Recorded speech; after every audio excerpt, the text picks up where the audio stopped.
باری خلائق اجمعین فاطر السماوات والارضین والصلاۃ والسلام علی سید الانبیاء شفیع المذنبین انیس الفقراء والمساکین سیدنا و سندنا و حبیبنا و شفیع ذنوبنا و طبیب قلوبنا بالقاسم محمد اللہم صلی علی محمد وعلی محمد وعلی آلہ اہل بیت الطیبین الطاہرین المعصومین المظلومین ولعنۃ اللہ الدائمۃ والباقیۃ علی اعدائہم وقتلتہم اجمعین من الآن الی قیام یوم الدین اما بعد فقد قال اللہ تبارک و تعالی فی کتابہ المجید و فرقانہ الحمید بسم اللہ الرحمن الرحیم قل لا اسألکم علیہ اجرا الا المودۃ فی القربی، کہہ دو اے رسول کہ میں کوئی اجر رسالت نہیں چاہتا سوائے اس کے کہ قرابت داروں سے محبت کرو۔ تمام تعریفیں، تمام حمد و ثنا اس پروردگار کے لیے ہے کہ جس نے ہمیں برگزیدہ ہستیوں کی امت میں قرار دیا، ان کی ولایت دی اور ان کی اطاعت کا ہم کو حکم دیا۔ انسان اطاعت اسی وقت کرتا ہے جب وہ کسی سے محبت کرتا ہے، اور محبت اسی وقت ہوتی ہے جب اس کی معرفت ہوتی ہے، اور جب انسان معرفت کے ساتھ میں اس سے محبت کرتا ہے تو اس کا اجر بہت زیادہ اللہ کثیر اجر دیتا ہے، کیونکہ اس کے عمل میں خلوص ہو جاتا ہے۔ آج الحمدللہ ہر قوم پکارے گی ہمارے ہیں حسین۔ اللہ نے شریعت بھیجی رسول اللہ کے ذریعے، مگر اس شریعت کو بچانے والے امام حسین ابن علی ابن ابی طالب علیہ السلام ہیں۔ اللہم صلی علی محمد وعلی محمد۔ یعنی امام حسین علیہ السلام کربلا ہیں تو امام کو کوئی لالچ نہیں ہے۔ امام کو بچپن میں ہی لقب مل گیا حسن والحسین سیدہ شباب اہل جنت، یعنی امام حسین امام حسن علیہ السلام جوانان جنت کے سردار ہیں۔ امام حسن علیہ السلام امام حسین علیہ السلام ان کے نور سے تو خلق ہوئی ہیں چیزیں، کائنات خلق ہوئی ہے، تو پھر ان کو کسی چیز کا تو لالچ ہے ہی نہیں۔ یہ کامل و اکمل ہستیاں ہیں، انہوں نے دنیا میں جو بھی کام کیا ہے وہ صرف اللہ کے لیے کیا ہے، اللہ کی صفات کا مظہر ہیں۔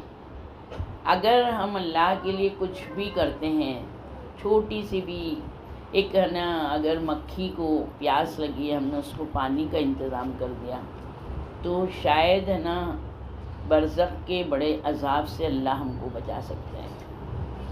یعنی یہ ضروری نہیں کہ ہم کچھ بڑے بڑے کام کریں، انسان چھوٹے سے بھی کام کو اگر اللہ کی راہ میں کرنا ہے۔ دیکھیں، ہم کبھی بھی کوئی بھی کام کریں تو یہ سوچ کے نہیں کریں کہ اس کا ہم کو اجر انسانوں سے ملے گا، کیونکہ حدیث میں ہے کہ انسان سے تمہیں کبھی بھی اچھائی نہیں ملے گی، تم چاہے کسی کے ساتھ کتنی بھی اچھائی کرو تم کو برائی ملے گی، مگر تم کو حق نہیں ہے کہ برائی کا بدلہ برائی سے دیں۔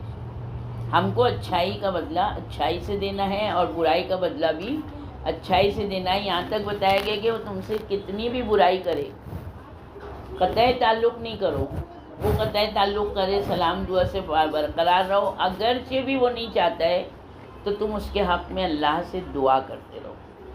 یعنی اتنا زیادہ اسلام جو ہے تو صلہ رحمی کو پسند کرتا ہے، مگر ضروری نہیں ہے کہ ہم صلہ رحمی کریں تو سامنے والا بھی کرے، مگر ہم کو قطع رحمی کرنے کا حق نہیں ہے۔ امام جو ہیں ہر طرح سے کامل و اکمل ہیں، پھر امام پر کیوں ظلم ڈھائے گئے؟ کیا سارے لوگوں نے امام کی امامت کو قبول کیا؟ امام کی امامت سے نہیں قبول کیا، مگر امام تو نیکیوں کا پیکر تھے، نیکیوں کا مجسمہ تھے۔ اگرچہ ظالم نے مولا کائنات علی ابن ابی طالب علیہ السلام کو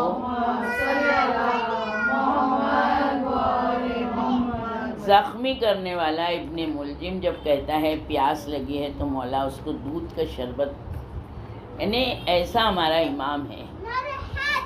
یا علی اللہم صلی علی محمد وعلی محمد۔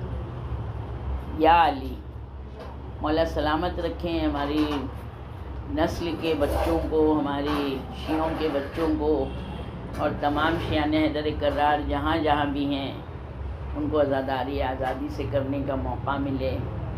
یعنی بہت خوش نصیب ہیں ہم کہ ہم آزادی سے عزاداری کا فرش بچھاتے ہیں. ہم آزادی سے ماتم کر رہے ہیں، مجلس کر رہے ہیں. بہت سی ایسے گھر ہیں، بہت سی ایسی جگہ ہیں جہاں پر بالکل ماتم مجلس کی پابندی ہے. تو ہم اس کا بھی شکر ادا کریں. دیکھیں اللہ کی ہر نعمت کا شکر ادا کریں کہ جو جو نعمتیں ہم کو ملتی ہیں ہم شکر ادا کریں گے تو نعمتوں میں اضافہ ہوگا. اور اماموں سے محبت کرنے کا صلہ ہمیشہ بہترین ملے گا. اور اماموں کے دشمنوں نے اماموں سے دشمنی تو کی مگر امام کے چاہنے والوں سے بھی دشمنی کی. جبکہ رسول اللہ نے کیا کہا، میں تمہارے درمیان 2 گرا قدر چیزیں چھوڑے جا رہا ہوں. ایک اللہ کی کتاب، دوسرے میرے اہل بیت. ان سے اچھا سلوک کرنا، ان سے آگے جانے کی کوشش نہیں کرنا، ان کو پڑھانے کی کوشش نہیں کرنا. یہ تم سے زیادہ جاننے والے ہیں. قرآن میں ان کے لیے آیت ہے فَاسْأَلُوا أَهْلَ الذِّكْرِ إِن كُنتُمْ لَا تَعْلَمُونَ. جو کچھ تم نہیں جانتے ہو وہ ان سے سوال کرو، ان سے جانو. تو سوچیں کہ امام اتنی بہترین ہستی، تو امام سے کس طرح سے لوگوں نے دشمنی رکھی کہ ان کے چاہنے والوں سے بھی دشمنی ہے. مگر امام نے کبھی بھی دشمنی کے جواب میں دشمنی نہیں کی. اور امام کے زائروں پر اس سے زیادہ دشمنی ہوئی ہے. مگر زائرین امام کبھی بھی کسی وقت میں بھی رکے نہیں. ایک دور وہ آیا تھا کہ جب جانا ہے کربلا تو تم کو خون دے کے جانا ہوگا. تو پہلے تو پیسے کا ہوا کہ اتنا پیسہ بھر کے جانا ہے، تو لوگ فاقے کر کے جمع کرتے تھے، پیسہ بھر کے گئے. کب پھر بھی تعداد میں کمی نہیں آ رہی ہے، کب آپ کو 1 بوتل خون دینا ہوگی. خون دے کے جانے لگے. اب اس کے بعد یہ ہوا کہ آپ کو اپنا جسم کا اعضا کٹوا کے جانا ہوگا. اگر پہلی بار جا رہے ہیں تو ہاتھ کٹ رہا ہے، دوسری بار جا رہے ہیں ہاتھ کٹ رہا ہے.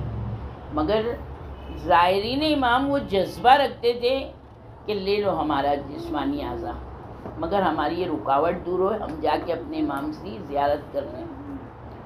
تو ایسے دوروں سے شیعہ گزرے ہیں. مگر الحمدللہ اللہ نے زائرین کی حفاظت کی، اللہ نے امام کے روزوں کی حفاظت کی. تو ایسے ہی ایک مرتبہ ایک شیعہ چلا کربلا زیارت کے لیے. اب جب وہ کوفے کی طرف آیا تو سارے لیڈر بیٹھے ہوئے ہیں، حاکم بیٹھے ہوئے ہیں. یہ جو ٹول ناکہ جیسا ہوتا ہے بارڈر کے اوپر، ملٹری پولیس آفیسر بڑا وہ بیٹھا ہوا ہے. اب جب سب جانے لگے، سب کو تو جانے دے رہے. ایک شخص سے پوچھتا ہے کہاں جا رہے ہو؟ تو وہ کہتا ہے میں کربلا جا رہا ہوں. کہا کربلا کیوں جا رہے ہو؟ کہا امام حسین کی زیارت کے لیے جا رہا ہوں. کہتا اچھا امام حسین علیہ السلام کی زیارت کے لیے جا رہے ہو؟ تو کہتا ہے ہم تم کو نہیں جانے دیں گے. کہا مجھے جانا ہے. تو اس نے اس کو ڈنڈوں سے مارا، بہت مارا، اتنا مارا کہ یہ کہتا ہے دیکھ مجھے جانے دیں، اور میں جب جاؤں گا نا تو میں میرے مشکل کشا مولا سے اتنی تیری شکایت کروں گا نا کہ میرے مولا اس سے موٹے ڈنڈے سے تجھے ماریں گے، اور وہ تجھے یاد دلائیں گے کہ جتنا تو مجھے تکلیف دے رہا ہے. ایک سیدھا سادہ آدمی اسی طرح کہے گا کہ میں جا کے اپنے امام سے کہوں گا. اب وہ تو کچھ کہہ نہیں سکتا، اتنا بڑا آفیسر ہے. اب یہ بہرحال مار کھاتا ہوا اس کے بعد زخمی حالت میں کربلا پہنچ گیا. جب کربلا پہنچا تو پہلے ہر انسان جہاں پہ اس کو رکنا ہے پہلے وہاں رکتا ہے، غسل وغیرہ کرتا ہے. پھر جب جیسے ہی یہ مولا کی زری میں پہنچا ہے نجف میں، تو جس وقت یہ نجف پہنچا تو اس نے مولا کائنات کی زری کو پکڑا. اب دیکھیں جب انسان وہاں جب پہنچ جاتا ہے تو بہت کچھ سوچ کے جاتا ہے، میں یہ بولوں گا مگر سب بھول جاتا ہے۔ مگر اس نے جو زیارت کے جملے تھے، زیارت وغیرہ پڑھنے کے بعد اس نے زری پکڑی کا مولا میں یہاں آ رہا تھا تو وہ پولیس آفیسر نے مجھے بہت مارا، میں یہ چاہتا ہوں کہ آپ اس کا بدلہ اس سے لیجیے گا۔ یعنی ایک دم جیسے ایک انسان کیسے اپنے چاہنے والے سے اور کوئی طاقتور ہستی سے بولتا ہے، بس مولا میں کچھ نہیں جانتا ہوں۔ ایک ہی اس کی رٹ تھی، جتنی دیر وہ رہا زری کو پکڑ کے، بہت رویا کہ مولا اس نے مجھے بہت مارا، مجھے بہت تکلیف ہو رہی ہے۔ اور پھر اس کے بعد یہ اپنے جہاں پر جگہ تھی ہوٹل میں آ کے، کمرے میں آ کے سو گیا۔ اس کے ساتھ اور بھی اس کے ساتھی تھے۔ اب اس نے رات میں مولا کائنات علی بن ابی طالب علیہ السلام کو خواب میں دیکھا۔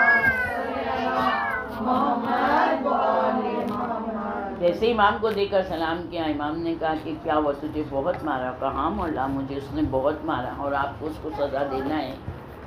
تو میرے امام کیا کہتے ہیں، جانے دے اسے معاف کر دے۔ وہ کہتے ہیں نہیں معاف تو نہیں کروں گا مولا، اور آپ کو سزا تو دینا ہی ہے، ایسوں کو سزا دینا ہی چاہیے۔ رات میں بھی امام سے اسی طرح کہہ رہا ہے، حق سے کہہ رہا ہے۔ اس کی آنکھ کھلی، جب اس کی آنکھ کھلی تو اس نے بتایا کہ ارے میرے خواب میں مولا آئے تھے۔ اپنے ساتھیوں سے کہتا ہے مولا کہہ رہے تھے اس کو معاف کر دے۔ میں کیوں معاف کروں؟ میں نے مولا سے کہا نہیں مولا آپ کو معاف نہیں کرنا ہے، آپ کو تو سزا دینا ہے۔ اب اس کے ساتھیوں نے کہا دیکھ جب مولا کہہ رہے ہیں معاف کر دے تو معاف کر دے۔ کہا نہیں ہرگز نہیں۔ اب یہ دوسرے دن بھی گیا جب زیارت کے لیے، کیونکہ کوفہ میں اکثر 4 دن رکتے ہیں، وہاں پہ اعمال ہیں، مسجد کوفہ کے اعمال ہیں، مسجد سہلا کے اعمال ہیں، اور پھر وہاں کے اوپر پورا گھر ہے مولا علی کا، جب رہے ہیں خلافت کے زمانے میں۔ تو بہرحال اس نے جو ہے تو دوسرے دن بھی جب زری پر گیا تو بس زیارت وغیرہ پڑھنے کے بعد اس نے پھر زری پکڑ کے یہ کہا مولا میں اور کچھ نہیں جانتا، کوئی دعا نہیں، کوئی شکوہ نہیں، کوئی شکایت نہیں، بس مولا اس نے مجھے، کیونکہ یہ بول کے آیا تھا اس کو کہ میں میرے مولا سے شکایت کروں گا اور وہ تجھے خوب سزا دیں گے، تو آخر میں اس نے کہا تھا جا بول دینا اپنے مولا سے کیا سزا دیں گے وہ۔ اب یہ دوسرے دن بھی اس نے اتنا دیر تک جالی پہ گڑ گڑاتا رہا، مولا آپ کو سزا دینا ہے اس کو، میں اور کچھ نہیں جانتا، کیونکہ اس کو جانا واپس ہے نا، پھر وہی ملاقات ہوگی پولیس آفیسر سے۔ اب یہ پھر جب آ کے رات میں سویا پھر مولا ہے، پھر امام کہہ رہے کہ تو بدلہ کیوں چاہتا ہے، معاف کر دے۔ وہ کہتا ہے نہیں مولا آپ کو اس کو سزا تو دینا ہے، میں اس کو معاف نہیں کروں گا اور نہ آپ اس کو معاف کریں گے۔ اور پھر اس نے صبح میں اپنے ساتھیوں سے کہا آج پھر مولا آئے تھے اور مولا کہہ رہے تھے کہ معاف کر دوں۔ کیوں معاف کر دوں؟ سب نے کہا کہ جب مولا کہہ رہے ہیں 2 دن سے کہہ رہے ہیں تو تو معاف کر دے۔ امام سے بھی کہے، بولتا ہے نہیں سزا تو اس کو ملنا چاہیے۔ اب پھر تیسرا دن ہوا، تیسرے دن وہی کیفیت، اس سے زیادہ گڑ گڑاہٹ۔ پھر امام تیسرے دن اس کے خواب میں آئے، وہ کہتے ہیں امام کہ اس کو معاف کر دے۔ تب یہ کہتا ہے کیوں معاف کر دیں مولا، آپ کیوں کہہ رہے ہیں اس کو معاف کر دیں، کیوں نہیں اس کو سزا دے رہے ہیں؟ تو ہمارے امام کیا کہتے ہیں، اس کا ایک احسان ہے میرے پر، اس احسان کے بدلے میں اس کی یہ غلطی کو تو معاف کر دے۔ تو وہ کہتا ہے ایک ناسبی دشمن اہل بیت، اس نے کیا احسان کیا مولا آپ پر جو آپ اس کو یہ معاف کر دے رہے ہیں، اس کو سزا نہیں دے رہے۔ تو امام کیا کہتے ہیں، ایک دن اس کی فوج کا دستہ جس وقت نجف سے گزر رہا تھا تو جیسے ہی روزے کا گنبد اس کو نظر آیا تھا، وہ اپنے گھوڑے سے نیچے اتر گیا تھا۔ اس نے پیروں سے اپنی نالین نکال دی تھی، سر سے ٹوپی اتار دی تھی، صرف روزے کے گنبد کے احترام میں۔ یہ احسان ہے اس کا کہ اس نے میرے روزے کے گنبد کا احترام کیا، تو اس کو معاف کر دیا۔ یہ ہمارا امام ہے، شفیق امام ہے۔ امام کا احترام نہیں، امام کے روزے کے گنبد کا احترام۔ وہ کہتا ہے ٹھیک ہے مولا اگر آپ کہتے ہیں تو معاف کر دیا۔ اب یہ نجف سے بعد میں کربلا آیا، زیارتیں وغیرہ کی. اب جب یہ پلٹا تو پھر اسی کا ہی سامنا ہوا. اب جب اس کا سامنا ہوا تو اس نے کہا کیا ہوا، مولا سے شکایت کی تھی؟ کہا میں نے تو میرے مولا سے شکایت کی تھی، اتنی بڑی بری سزا ملتی نا کہ تجھے بھی یاد رہتا، مگر تو نے جو احسان کیا تھا نا اس کے بنا پر میرے مولا نے معاف کر دیا. تو کہتا ہے کون سا احسان؟ تو کہتا ہے جب تیری فوج کا دستہ گزر رہا تھا، کیونکہ یہ کسی کو نہیں پتا تھا، جب تیری فوج کا دستہ گزر رہا تھا تو میرے مولا نے کہا کہ تو گھوڑے سے اتر گیا تھا ان کے روضے کے گنبد کے احترام میں، اور تو نے اپنے سر کو برہنہ کیا تھا، پیروں سے چپل اتار دی. میرے امام نے کہا اس نے یہ احسان کیا ہے، اس احسان کے بدلے میں تو اس کو معاف کر دے، اور میرے مولا نے تجھے معاف کر دیا. جیسے ہی اس نے سنا ایک دم کانپنے لگا، اس کو گلے سے لگایا، اس کو کئی دینار دیے، ایک دم خوش ہو گیا، بہت توبہ کی، بہت معافی مانگی، اور فوراً اپنے گھر گیا، اپنے بیوی بچوں کو لیا، نجف آیا. آ کے نجف میں امام سے اتنی توبہ کی اور اس دن سے دوست اہل بیت میں شامل ہو گیا. ایک سربات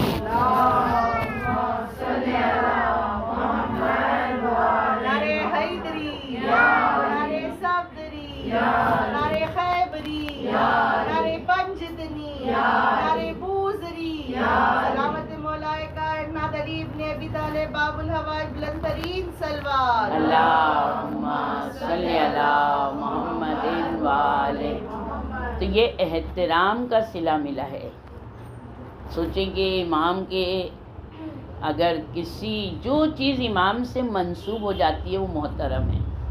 لوگ کہتے ہیں علم کو نہیں چھونا، علم منسوب ہو گیا ہے جناب عباس کے نام سے.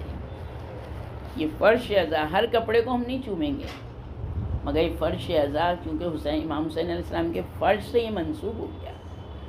جو چیز امام سے منسوب ہو جاتی ہے وہ معتبر ہو جاتی ہے، محترم ہو جاتی ہے. اس کے لیے ہم کو خلوص چاہیے.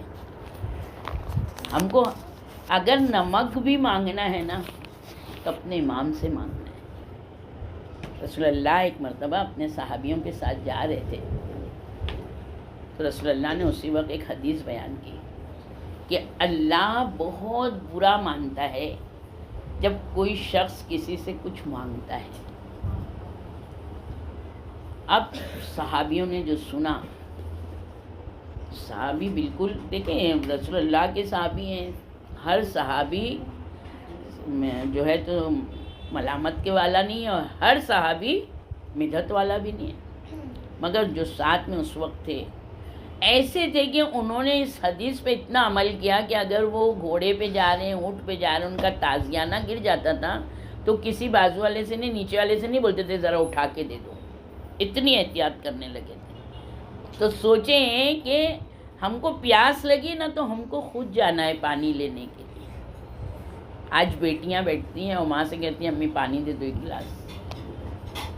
سوچیں اللہ کو ناپسند ہے اور ماں باپ کا احترام کتنا ضروری ہے. یعنی ہم یہ اگر ایک ایک حدیث پہ غور کریں تو ہم لوگ کیسی زندگی جی سکتے ہیں. ہماری وجہ سے کسی کو تکلیف نہ ہو. ایک سلوات دیکھ دیں.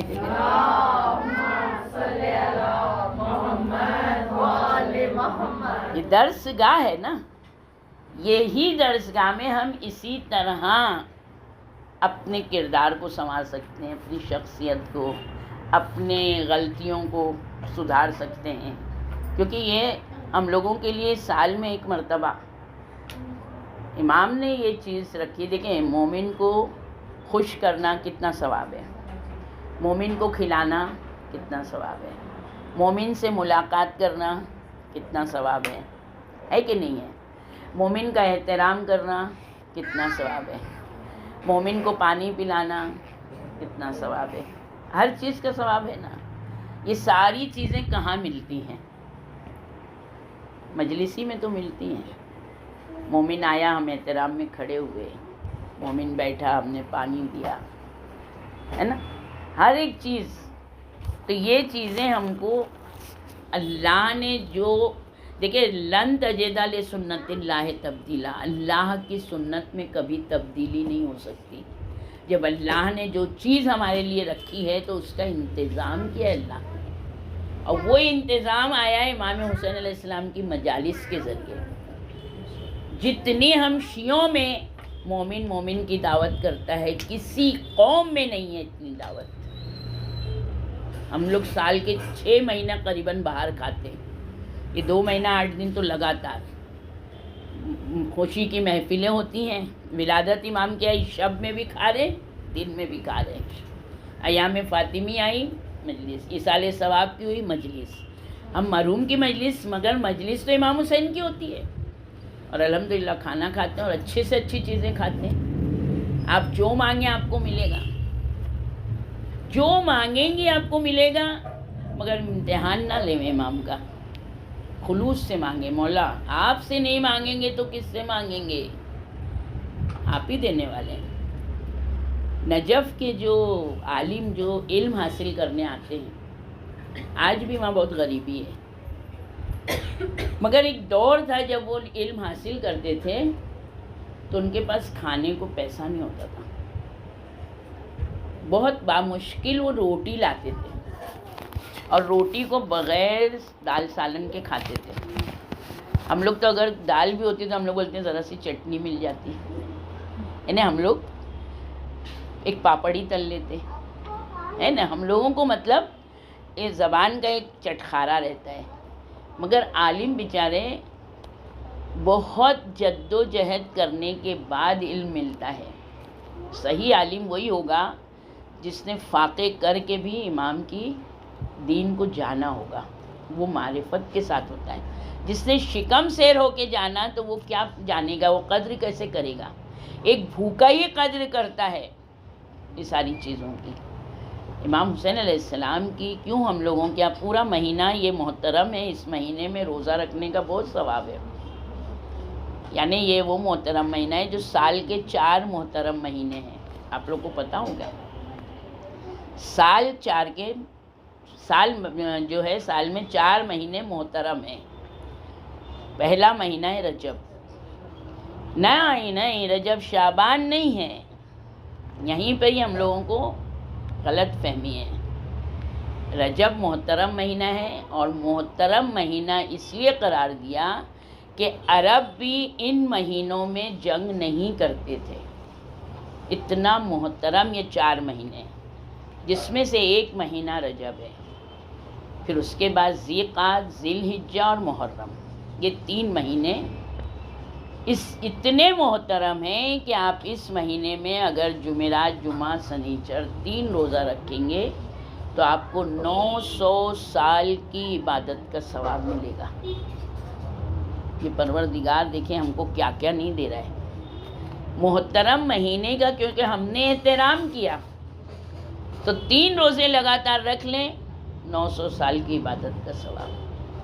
اس میں ہم نیکی کریں گے اس کا دگنا تگنا 10واں ثواب ہے، مگر گناہ کریں گے تو اتنا عذاب بھی ہے.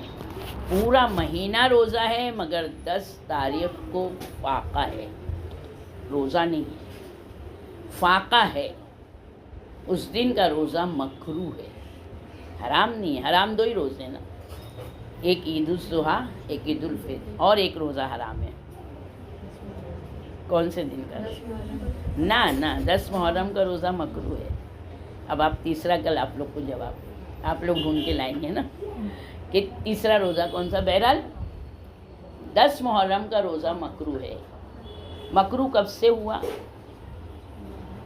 کیونکہ یزید کی ماں نے منت مانی تھی کہ اگر میرا بیٹا فتح پا لے گا تو میں روزہ رکھوں گی اور قبولی سے روزہ کھولوں گی، یعنی قبول ہو گئی میری دعا. تو ہمارے یہاں اماموں نے، کیونکہ اب یہ چیز ایسی ہو گئی ہے کہ ہمارے لیے امام حسین سے بڑھ کے کوئی نہیں، تو اماموں نے کہا یہ روزہ مکروہ ہو گیا. ظاہری اس کو فتح ہوئی نا، مگر ہمیشہ کے لیے تو شکست ہی کھایا اس نے. فتح ہوئی کہاں سے اس کی؟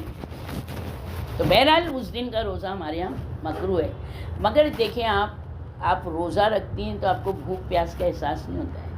مگر عاشور کے دن آپ کا دل ایسا بے چین ہوگا اور پیاس کا احساس ہوتا ہے. وہ احساس ہم کو بتاتا ہے کہ امام علیہ السلام پہ، ان کے اہل حرم پر اتنی تیز دھوپ تھی، 3 دن کی پیاس تھی. یعنی یہ احساس کا دن ہے عاشور. اور عاشور کے دن ہم کو گریا، رونا، ماتم اتنا زیادہ کہا گیا ہے کہ اگر آپ کے آنکھ سے آنسو نہیں نکلتا ہے تو آپ کچھ ذرا سا کھا لیجئے تاکہ طاقت سے آپ کی آنکھوں سے آنسو نکلے. عاشور کے دن رونا گریا کرنا بہت ضروری ہے. آسمان نے گریا کیا ہے 40 دن، زمین روئی ہے 40 دن. یہ معمولی شہادت نہیں ہے. کہتے نا زمین سے جب بھی کوئی پتھر اٹھایا جاتا تھا اس کے نیچے سے تازہ تازہ خون نکلتا تھا. یہ اتنی زیادہ اہم شہادت ہے. ہمارا امام کریم ابن کریم، مگر امام نے سارے امتحان عاشور کے دن دیے مگر کہیں پر امام کے چہرے پر شکن نہیں تھی. مگر امام کی جو شہادت میں درجے جو آتے تھے وہ ایک ایک شہید کے پاس سے جب آتے تھے تو وہ چہرے پہ ان کے نورانی پن بڑھتا جاتا تھا اور اطمینان کا ہوتا تھا. یا ایتھا النفس المطمئنہ، ایک نفس ہے امارہ. یہ نفس امارہ جو ہے ہم کو گناہوں کی طرف آمادہ کرتا ہے، اور ایک نفس یہ مطمئنہ ہے. ایک اور نفس ہے انشاءاللہ کل بتائیں گے اس کے بعد. تو امام کا نفس جو تھا تو مطمئن تھا. کیوں تھا؟ کیونکہ اللہ نے انہیں اولادیں دی، وہ انہیں نے اللہ کی راہ میں قربان کی. جو کچھ تھا انہوں نے اللہ کی راہ میں قربان کیا. مگر اللہ نے بھی امام کے لیے وہ رکھا کہ جو حسین کے صدقے میں مانگے گا میں اس کو عطا کروں گا. تو نجف کا ایک طالب علم اسٹوڈنٹ بہت غریب، 5-6 لڑکے رہتے تھے کمرے میں، مشکل تمام روٹی لاتے تھے اور یہ لوگ بیٹھ کے پانی سے ہی کھا لیتے تھے. اب ان کو تو علم حاصل کرنا ہے، ان کے دل میں ہے کہ ہم کو دین سیکھنا ہے. اب کہیں پڑوس میں کہیں کھانا بنتا تھا، اب گوشت کی خوشبو آ رہی ہے. دیکھیں جب خوشبو آتی ہے تو بھوک کا احساس زیادہ ہوتا ہے، مگر نہیں کر سکتے، کہاں سے لائیں. کہہ رہے نا کبھی مشکل سے ان کے پاس نمک کو پیسہ ہوتا تھا تو نمک لے لیتے تھے روٹی کے ساتھ کھانے کے لیے، ورنہ خالی روٹی. ایک دن کیا ہوا، دوپہر کا کھانا کھا کے ایسے لیٹے اپنے کمرے میں، باہر آنگن جیسا تھا، دیکھا کہ ایک اسٹوڈنٹ نے کہ کبوتر آ کے بیٹھ رہے ہیں. تو اس نے کہا کبوتر کو مارے اور کبوتر کاٹ کے اسی کا سالن بنا کے کھا لیا. اب اس نے ترکیب لڑائی، کبوتر ایک پھنس گیا، اس نے فٹافٹ کبوتر کاٹا اور کبوتر بنایا. اب رات میں امام حسین علیہ السلام آئے. ایک صلوات بھیجنا آپ لوگ.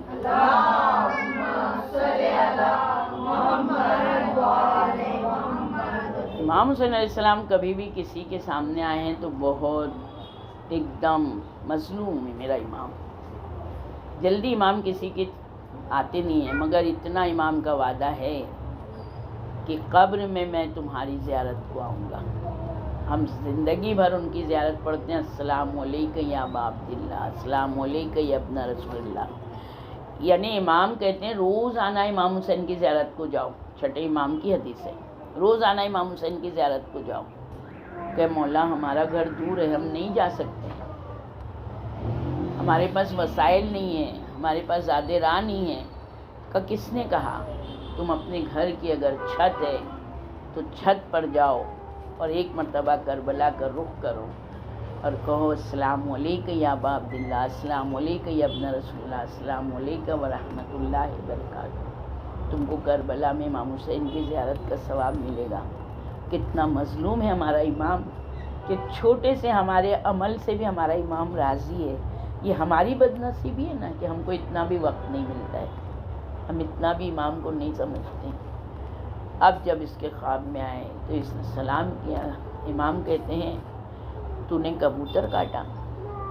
کہاں؟ یہ ڈر گیا. کیوں کاٹا؟ کہا کہ مولا دل چاہ رہا تھا گوشت کھانے. کہا آئندہ نہیں کرنا، کبوتر آج کے بعد نہیں کاٹنا، آپ یہ غلطی نہیں کرنا، کبوتر ہماری امان میں ہے. اور خواب ختم ہو گیا.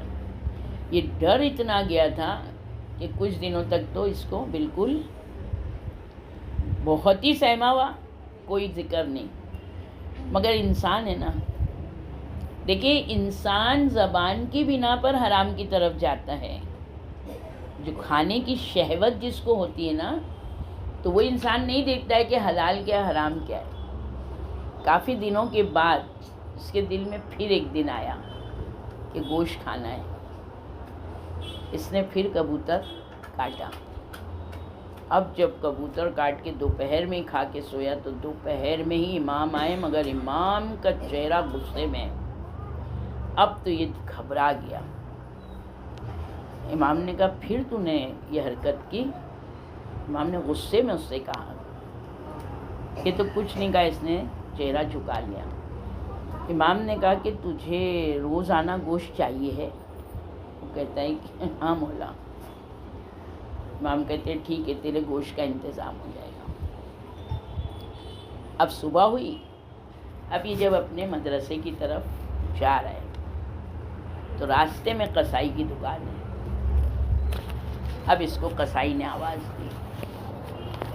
یہ سوچ رہا ہے مجھے کیوں آواز دے رہا ہے، میں کہاں لینے جا سکتا ہوں، میں کہاں پہچانتا ہوں. قصائی نے نام لے کے آواز دی. 2-3 جب آواز دی تو کہا کہ بھائی کیا تم مجھے بلا رہے؟ کہا ہاں تمہیں کو بلا رہا ہوں.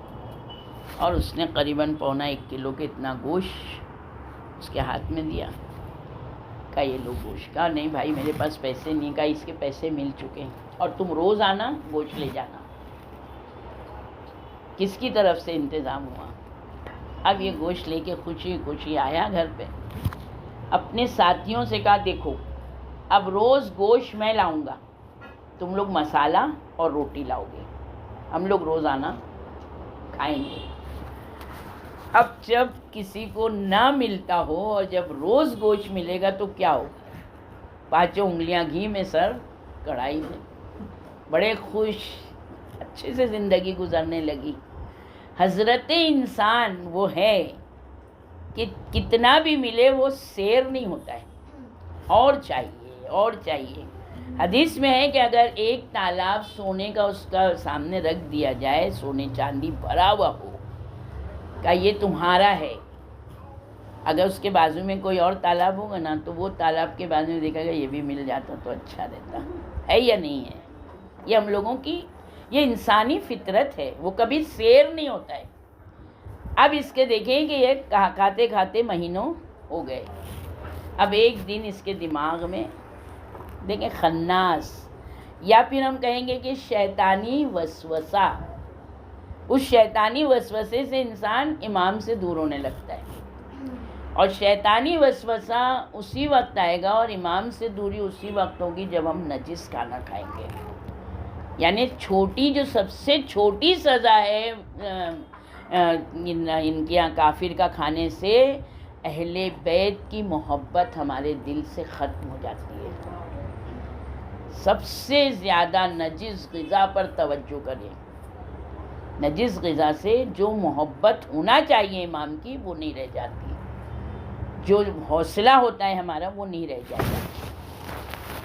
اب اس کے دماغ میں آیا کہ بہت کئی مہینے ہو گئے میں اپنے گھر نہیں گیا ہوں، تو میں اپنے گاؤں جا کے اپنے ماں باپ سے ملا ہوں. اب ترکیب دیکھیں کیسی کیا اس نے.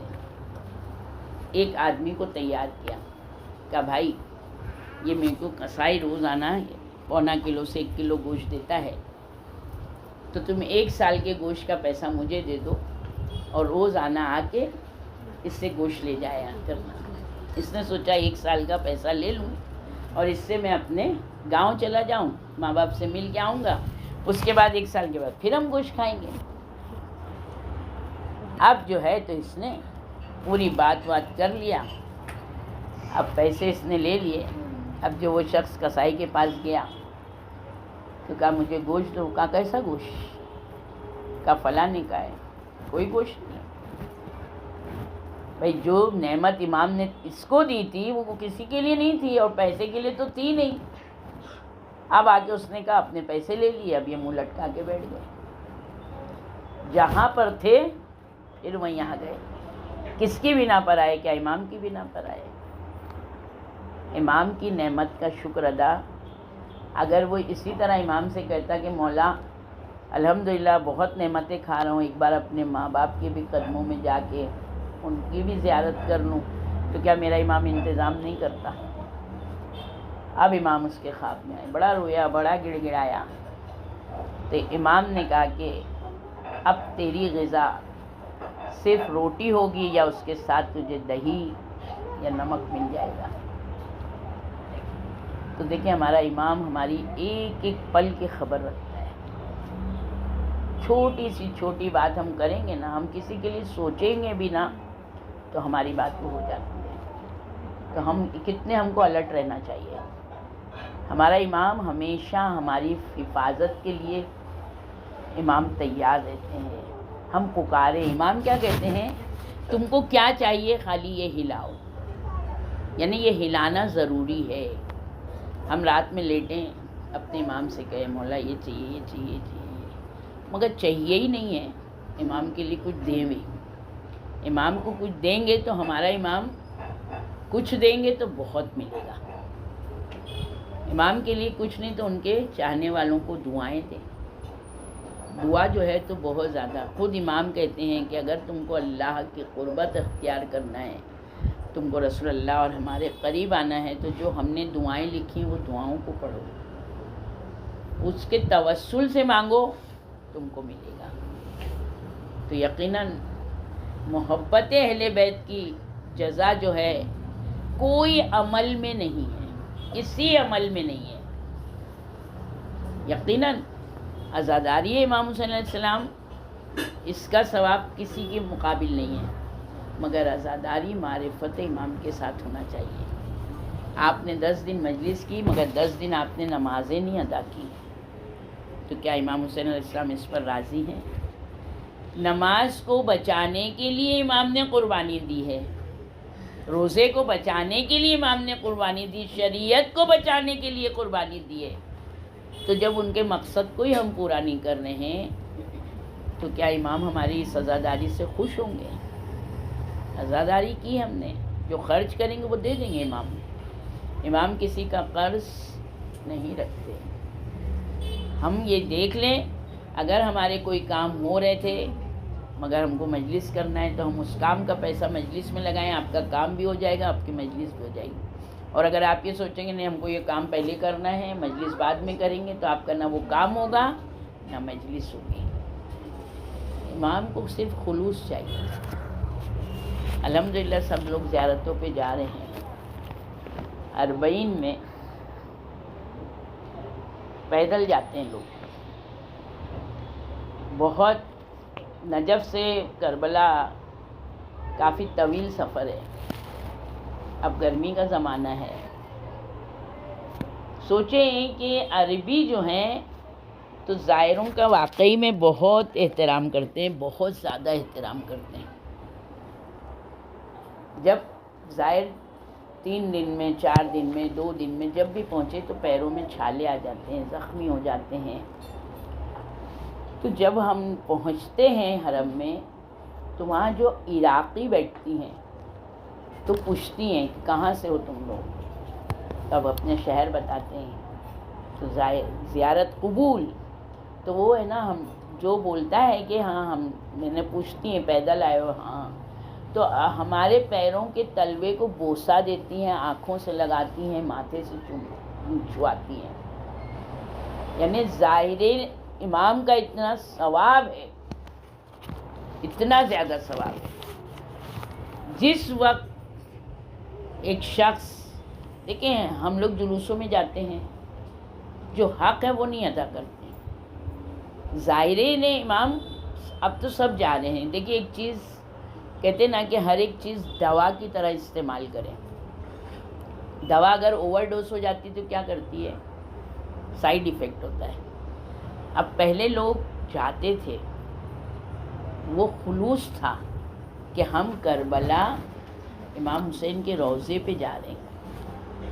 آج راستے میں پانی ہے، کھانے ہیں، جو دل میں غم ہونا چاہیے وہ نہیں رہ گیا، یعنی ہر ایک چیز ظاہر ہو گئی ہے، روح نہیں رہ گئی۔ روح اگر نہیں ہوگی تو مردہ ہوتا ہے نا انسان۔ جو کام ہم کر رہے ہیں اس کی روح کے ساتھ ہونا چاہیے کام۔ ایک شخص پیدل پہنچا، امام حسین علیہ السلام کی زری تک پہنچ گیا، بہت مشکل۔ کربلا تک جانا آسان، کربلا میں حرم امام میں جانا مشکل۔ امام کے حرم میں جانے کے بعد جس روح کمرے میں جالی ہے، جس روم میں قبر ہے، وہاں تک پہنچنا، بس سمجھ لیں کہ امام جس کو قریب بلا لیتے ہیں وہ پہنچ جاتا ہے، مگر پہنچتا ہے ظاہر۔ کوئی ظاہر یہ نہیں کہے گا کہ ہم نہیں پہنچ پائے۔ ایک شخص جب پیدل آ کے اور سیدھا وہ کہیں نہیں گیا، کہیں ہوٹل نہیں رکا، سیدھا وہ زری کے پاس گیا، اور زری کے پاس پیروں میں دھول ہے، ہٹا ہوا ہے، پسینے میں ہے، اور یہ جا کے جالی سے پکڑ کے بہت رویا ہے، بہت رویا، اتنا زیادہ گریا کر رہا ہے، سب نے دیکھا۔ گریا ایسا کہ جیسے اس کا کوئی مر گیا ہو۔ گریا کرتے کرتے وہ نوحہ پڑھنے لگا۔ وہاں پر اندر آواز ممانعت ہے، آواز کے لیے ممنوع ہے وہاں پہ۔ وہ جب نوحہ پڑھنے لگا تو لوگوں نے روکنا چاہا، مگر وہ رکا نہیں، اور آنکھوں سے آنسو بہہ رہا ہے اور وہ نوحہ پڑھ رہا ہے۔ اس کے بعد اس نے اپنا جھولا کھولا، ایک جھولا لٹکائے ہوئے تھا، اس میں سے سوکھی روٹی کا ٹکڑا نکالا، وہ جالی میں ڈالا۔ یہ چیز دیکھ کے سب کو حیرت ہونے لگی۔ اس کے بعد جب اس کی کیفیت سدھری، اس کو لے کر آئے، کیا بات ہے، تو نے اتنا گریا کیا؟ کہا کیسے نہیں کروں گریا؟ جس وقت میں جالی کے پاس آیا، دیکھیں میرا کریم امام کھڑے ہوئے، اس کے استقبال کو اس نے آنکھوں سے دیکھا، میرا امام کھڑا ہو گیا، اس نے سلام کیا، امام نے جواب دیا، اس نے کانوں سے سنا۔ امام اس سے کہتے ہیں زائر، میں تجھ سے بہت خوش ہوں، مگر جو تو نوحہ پڑھتے ہوئے آ رہا تھا پورے راستے بھر، کیا اپنے امام کو نہیں سنائے گا وہ نوحہ؟ اپنے امام کو بھی سنا۔ تو کہتا ہے میں نے اپنے امام کو وہ نوحہ سنایا۔ پھر امام اس سے کہتے ہیں جو روٹی تو کھاتا ہوا آ رہا تھا، کہ اپنے امام کو وہ روٹی نہیں دے گا؟ تو میں نے امام کو ٹکڑا دیا روٹی کا۔ سوچے کہ اس کی روٹی کتنی پاک ہوگی، اس کا عمل کتنا خاص ہوگا، کتنا خلوص ہوگا، کہ وہ پورے راستے بھر جو نوحہ پڑھتا ہوا گیا، کہ امام نے اس سے التجا کی، اس سے خواہش کی ہے اس طرح سے ہم مجلسوں میں آئے ہیں، اس طرح ہم کربلا کے زائر بنے، کہ ہمارا امام جب کھڑے ہوں تو امام ہم کو سلام کرے، ہم سلام کرے، امام جواب دے، مسکرا کے امام استقبال کرے، کیونکہ جب زائر وہاں سے نکلتا ہے نا تو امام کھڑے ہوتے ہیں اور زائر کو خدا حافظ کہتے ہیں، یہ ہمارا امام ہے۔ آج امام کے وہ دو بہن کے بیٹے ہیں، کہ جو بہن اپنے بچوں کو روئی نہیں ہے، جس وقت 28 رجب کو بھائی نکلنے کو تیار ہے، کہتے ہیں جناب زینب آ کے اپنے گھر پر، عبداللہ لیٹے ہیں، بیمار ہیں، دروازے کی چوکھٹ پر بیٹھ گئیں۔ جیسے ہی دروازے کی چوکھٹ پر بیٹھی تو کہتے ہیں کہ عبداللہ کے بیٹے نے کہا آج اماں چوکھٹ پہ بیٹھی ہیں۔ جناب عبداللہ نے آنکھ کھولی، کہا علی کی بیٹی خیریت تو ہے؟ کہا میرا بھیا جا رہا ہے عبداللہ، اگر حسین اکیلا چلا گیا تو زینب کی میت جائے گی۔ جناب عبداللہ اٹھ کے بیٹھ گئے، کہا ارے حسین میرا بھی امام ہے، میرا بھائی ہے، کہاں جا رہا ہے؟ کہا سفر پہ۔ عبداللہ میں ہاتھ جوڑ کے تم سے یہ مانگتی ہوں کہ مجھے اجازت دے دو، کیا میں نے آج تک کبھی تم سے کچھ مانگا ہے؟ جناب عبداللہ کہتے ہیں علی کی بیٹی میں نے اجازت دی، اجازت جیسے ہی ملی علی کی بیٹی حجرے میں گئی، انہوں نے ایک پردہ ایک چادر نکالی، کہا زینب فلاں فلاں جگہ میری جاگیر ہے، کہیں بھی چلی جانا۔ کہا میں اپنے بھیا کے ساتھ جا رہی ہوں، کہا جو چاہیے وہ لے جاؤ۔ کہا عبداللہ یہ چادر لے جا رہی ہوں، اسی کے لیے دعا کرنا، عبداللہ دعا کرنا یہ چادر بچ جائے۔ علی کی بیٹی نکلنے لگی۔ جناب عبداللہ کہتے ہیں زینب حسین کربلا جا رہے ہیں، میرا آقا کربلا جا رہے ہیں، ضرور وہاں پر کوئی نہ کوئی خطرہ ہوگا، تو اون کو تم میری طرف سے اور محمد کو تم اپنی طرف سے امام پہ صدقہ کر دینا۔ اب صدقہ جب لفظ آیا ہوگا حسین کے لیے، تاریخ بتاتی ہے اون جو ہے عبداللہ کی پہلی بیوی سے تھے، محمد زینب سے تھے، مگر اتنی بہترین پرورش کی کہ آج جب بھی کوئی نام لیتا ہے تو اون و محمد کہتے ہیں، زینب کے لال کہتے ہیں، دونوں بیٹوں کو لے کے۔ ایک مرتبہ آتی ہیں جب امام حسین کہتے ہیں زینب، کہتی بھیا تیار ہیں؟ کہا ہاں زینب تیار ہیں، مگر عبداللہ کو تمہارا اختیار، عبداللہ کا اختیار ہے تم پر، عبداللہ سے اجازت لے آؤ۔ ہاتھ جوڑ کے کہتی ہیں بھیا میں نے عبداللہ سے اجازت لے لی ہے، اور یہ دونوں بچے بھی عبداللہ نے میرے ساتھ کیے ہیں۔ سوچے جناب زینب دونوں بچوں کو لے کر جب چلی ہیں تو راستے بھر کہیں بھی اون و محمد ساتھ نہیں رہے ہیں، جس وقت بھی آواز دیتی تھی کبھی اون دوڑ کے آتا تھا، کبھی محمد دوڑ کے آتا تھا، کہتی تھی بچوں میں تم کو نہیں آواز دے رہی ہوں، میں علی اکبر کو آواز دے رہی ہوں، میں عباس کو آواز دے رہی ہوں۔ بس جناب زینب کی تمنا تھی کہ میرے بچے قربان ہو جائیں، بس میرا بھیا بچ جائے۔ اون و محمد وہ ہیں بچے ایسے معصوم، انشاءاللہ کل شہادت پڑھیں گے، مگر اتنے معصوم اور مظلوم بچے ہیں کہ یہ ماں کہیں نہیں روئی اپنے بچوں کو، یہاں تک کہ جب قید سے چھٹ کر، جس وقت قید خانے سے چھٹ کر جس وقت اہل حرم بیٹھے ہیں، جب دو چھوٹے چھوٹے سر آئے تھے، سب سروں کو بیویوں نے لے لیا تھا، دو ننھے ننھے سر رکھے تھے، یزید کا گھر تھا، اس وقت کسی بیوی نے پوچھا تھا کیا یہ دو بچوں کی ماں مر گئی ہے؟ زینب نے کہا تھا نہیں بی بی، ان بچوں کی ماں میں ہوں، مگر میں 72 کی سوگوار ہوں۔ آئے میرا بھیا، بچوں کو قربان کیا مگر میرا بھیا نہیں بچا، میں اپنے بھیا کو روں گی یا بچوں کو روں گی؟ زینب کہیں نہیں روئی۔ کربلا واپس آئے، زینب اونو محمد کو نہیں روئی، مگر جب زینب مدینہ آئی ہے، اپنی اماں کی جب قبر پر گئی ہیں تو اپنی ماں سے ہر بات کہی، بس اتنا جملہ کا اماں میں فکر کرتی ہوں اگر عبداللہ نے اونو محمد کو پوچھ لیا تو زینب کیا کہے گی؟ اماں عجب نہیں قبر سے آواز آئی ہو، زینب عبداللہ بڑے صبر والا انسان ہے، عبداللہ نے بچوں کو بھیجا تھا قربان ہونے کے لیے۔ زینب نے کئی دن 3 دن قریباً ہو گئے تھے مدینے میں۔ ایک مرتبہ جناب عبداللہ کہتے ہیں سید سجاد اپنی پھوپھی کو اب گھر بھیجو، گھر ویران کاٹتا ہے۔ کہتے ہیں جناب زینب سے سید سجاد نے کہا پھوپھی اماں پھوپھا آپ کو یاد کر رہے ہیں۔ اب جو جناب زینب آئی ہیں، اب جو گھر کھولا ہے، اونو محمد کے جب حجرے کھولے تو کہتے ہیں بستر بچھے ہوئے تھے، مصلے بچھے ہوئے تھے، بچوں کے بستر پہ اوندھی گر گئی۔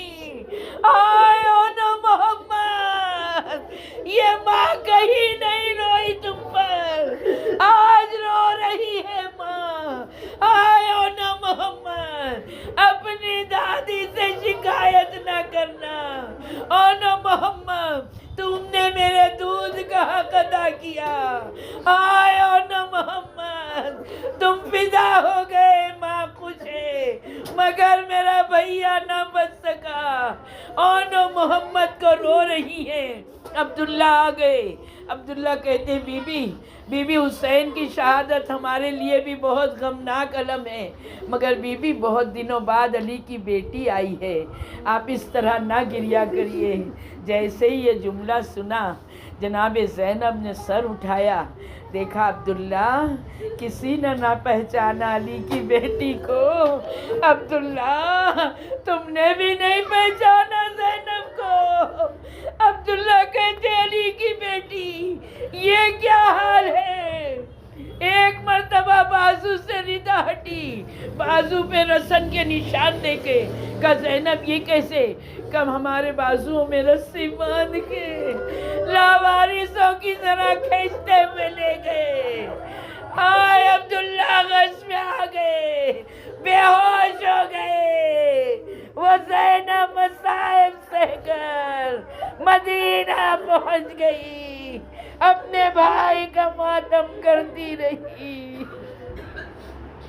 لعنت اللہ علی قوم الظالمین، سیعلم الذین ظلموا ای منقلب ینقلبون۔ پروردگار ہماری مجلس ماتم عزاداری ناسو کے قلیل نذرانے کو قبول کر، امام وقت کے ظہور میں تعجیل فرما، ہمیں ان کے اعوان و انصار میں شمار فرما، ہمیں کوئی غم نہ دے سوائے